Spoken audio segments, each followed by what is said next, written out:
Oh yeah, speaking of Kyoshi, Iroh points out that, hey, we're on Kyoshi Island, home of Avatar Kyoshi, so if we're looking for the Avatar, why not check around the statue of the Avatar? Thank you for proving my point from like 5 years ago, Iroh. I really appreciate it. Okay, so Zhao confronts Momosuke and his vibes are throwing me right the fuck off. He has this cadence about him that makes me think he's usually a comedy actor or something being typecast into a more goofy role, even when it doesn't suit the character, or maybe he's improving. His filmography seems pretty varied. I don't think it's the case that he's being typecast. Oh god, he was the porcupine guy in X-Men The Last Stand? Damn, I don't want that scrubbed off my Wikipedia page. I think my disconnect here is that Zhao is decently characterized and acted, he's just characterized as kind of an unthreatening goofball, which doesn't serve his role in the show very well. If I can't take him seriously as a threat, then how am I supposed to be concerned for either Aang or Zuko? And I know the actor can't really help this, but his voice doesn't really help matters. Funny.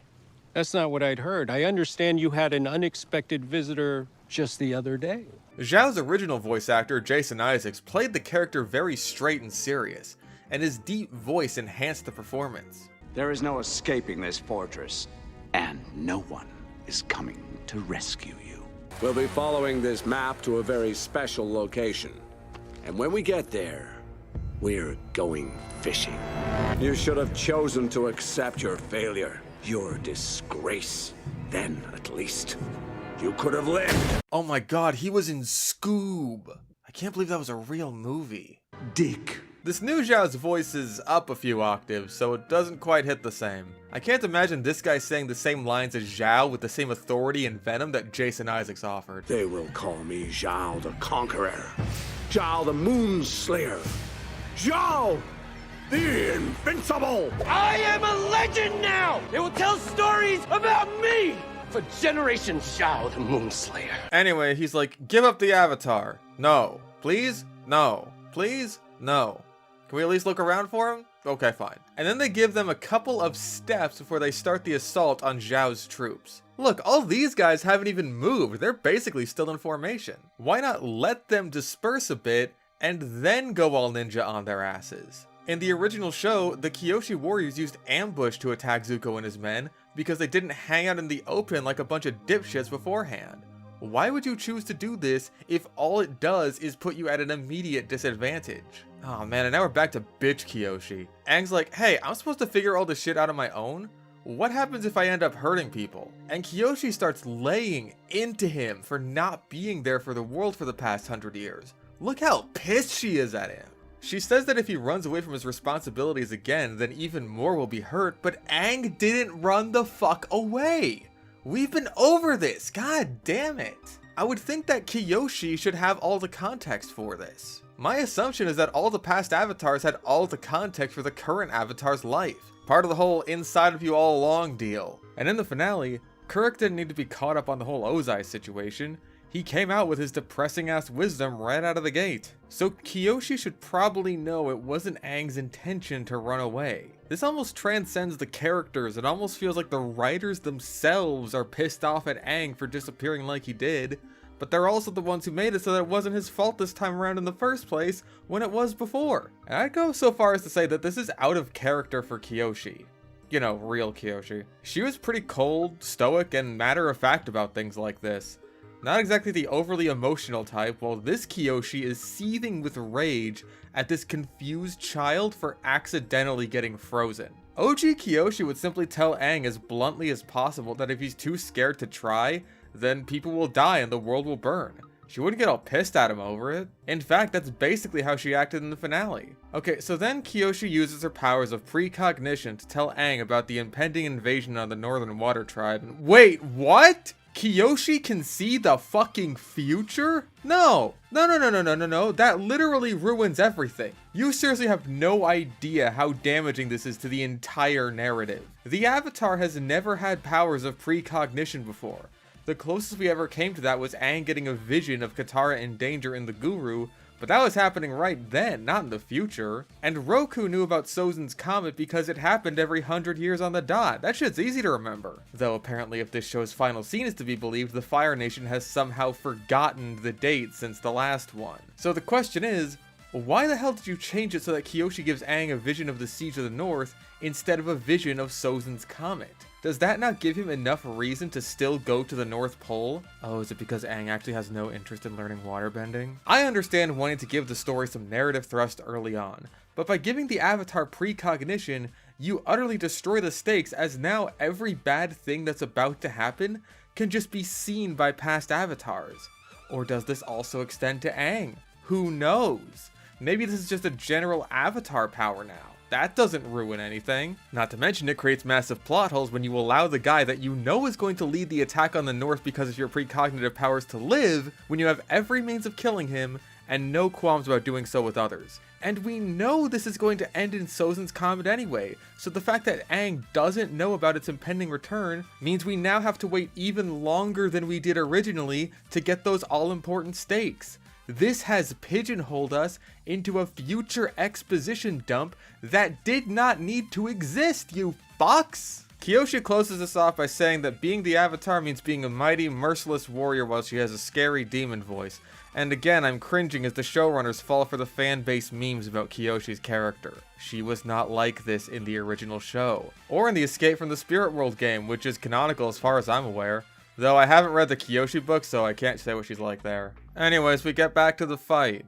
It's not a terrible fight, I guess, but something that bugs me is Momo throwing rocks at Zhao's soldiers. This is supposed to be a more mature retelling where people actually get burned alive on screen and bleed and say swear words and shit, but we still have Momo doing kiddie stuff like this that ends up clashing with the tone. It reminds me of Hunchback of Notre Dame, where in the middle of this amazing dramatic climax, in a story filled with themes of infanticide, religious corruption, sexual lust, murder, and what basically amounts to genocide, we have the gargoyle comic relief character spitting rocks at Frollo's men like machine guns that haven't been invented yet. I love Hunchback of Notre Dame, but very specifically not that part. Also, there's this goofy ass moment where Zhao throws a single fireball at Suki, but Sokka's like, oh shit, in slow motion, which, by the way, all of the action scenes in this show are rife with. And then he blocks that fireball with a fan, and Zhao has this look of like, impossible! And then it cuts to them having just run away behind cover. I guess he didn't think to like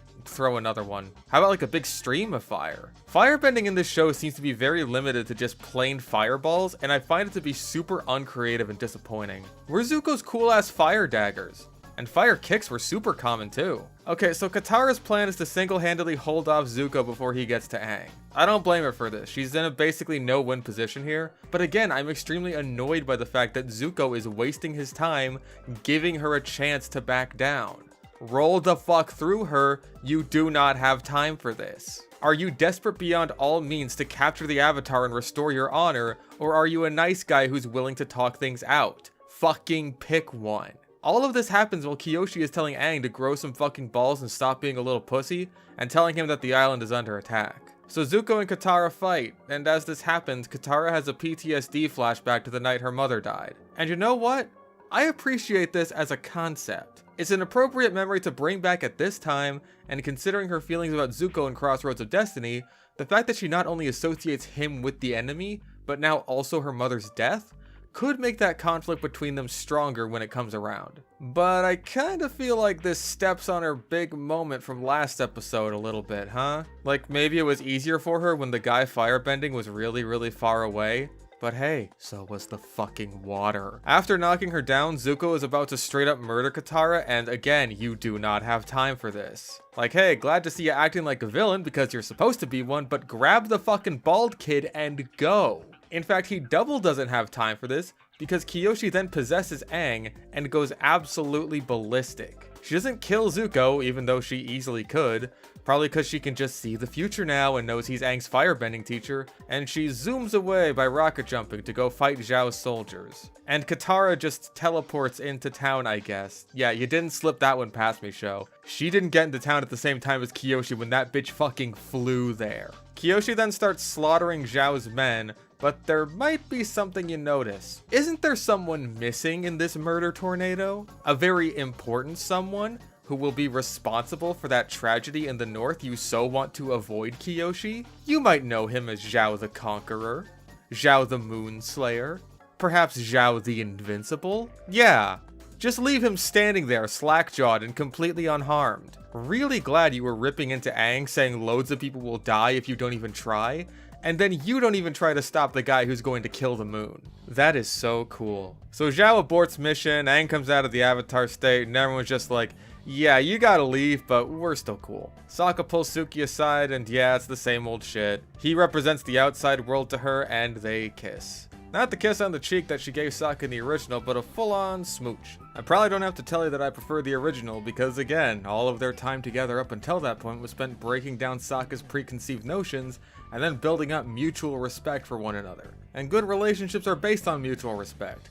So saving the one romantic moment for right at the end felt like a little cherry on top, saying there's not just respect but something more there that could and does develop over time. And it being a kiss on the cheek felt pretty natural. They haven't known each other all that long, so it's not too much, but just enough as a sort of hey, I kinda dig you kind of thing. After watching these two dry hump each other while panting breathlessly, it's kinda hard to see them kissing as that big of a step forward. Alright, we've gotta be at the end of the episode now, right? We're on Appa, flying away from Kyoshi Island, everyone's waving goodbye, we're wrapping things up here. Suki gave Sokka one of her fans, he never uses it again, so that doesn't matter. Sokka's arc this episode is done, I guess, because he wanted to go home at the start, but now he doesn't because he met a hot girl for a day. Hey, remember that whole conflict about how can he be a guardian for his tribe if he's not there for them? Which is the whole reason he wanted to go home in the first place? Yeah, that's gone. That doesn't exist. We have an eerily similar conversation to last episode when we were riding away on Appa, saying Zuko isn't going to give up on chasing Aang, which, yeah, we knew that. We said that at the end of the last episode. You know, the Firebenders aren't gonna give up. They're gonna keep coming after you. Which means we can't go home. Besides, someone's gotta help the kid. I get a feeling this could get tough for him. Zuko clearly isn't going to give up, and he's dangerous. Apparently Aang says that he can only call upon past avatars when he's in their shrines, which is certainly a limitation that the original show did not need. He talked to Roku plenty of times and managed to channel Kyoshi altogether without being anywhere near their shrines. He needed to contact Roku on the solstice to get started, but after that happened, he was able to talk with any of them pretty much freely, and they were able to contact him in turn. But hey, this is the new rule that the show set up. I'm sure they have their reasons for it, and as long as they stick with it, fuck! Aang then tells them about the Northern Water Tribe, and now that's their destination. The mission in the original Avatar was always to get to the North Pole because Aang needed to learn waterbending. There just wasn't a rush at first.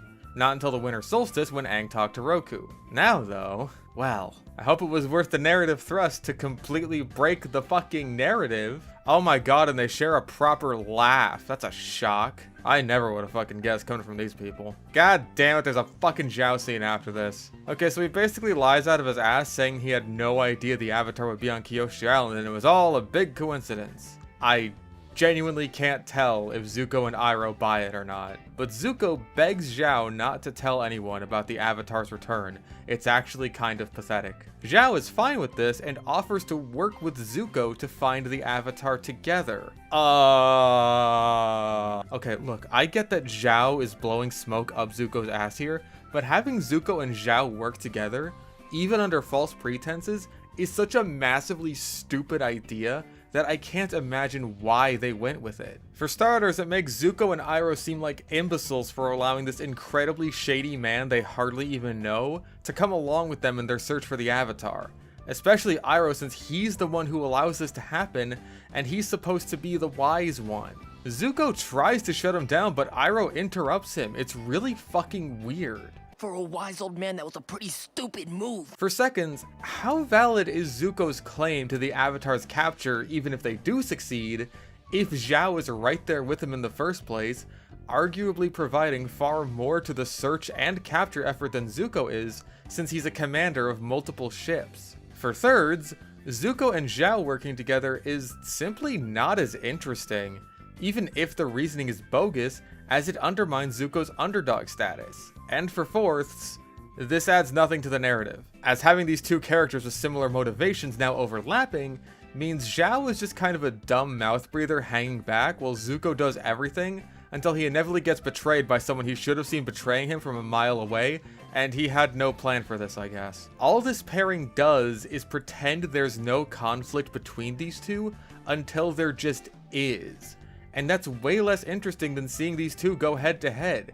especially because Zhao was an actual threat to Zuko and his goals. He intercepted Zuko at Roku's temple, he managed to capture Aang and the Blue Spirit far more effectively than Zuko did, and he almost got Zuko killed in the assassination attempt. I genuinely think that the biggest reason they put these two together is because they didn't want to have a separate ship set for Zhao, and decided just sticking him on Zuko's ship would save them some money. If only there was room to cut back on your set budget. But okay. What is the narrative purpose of sticking him on Zuko's ship in this episode?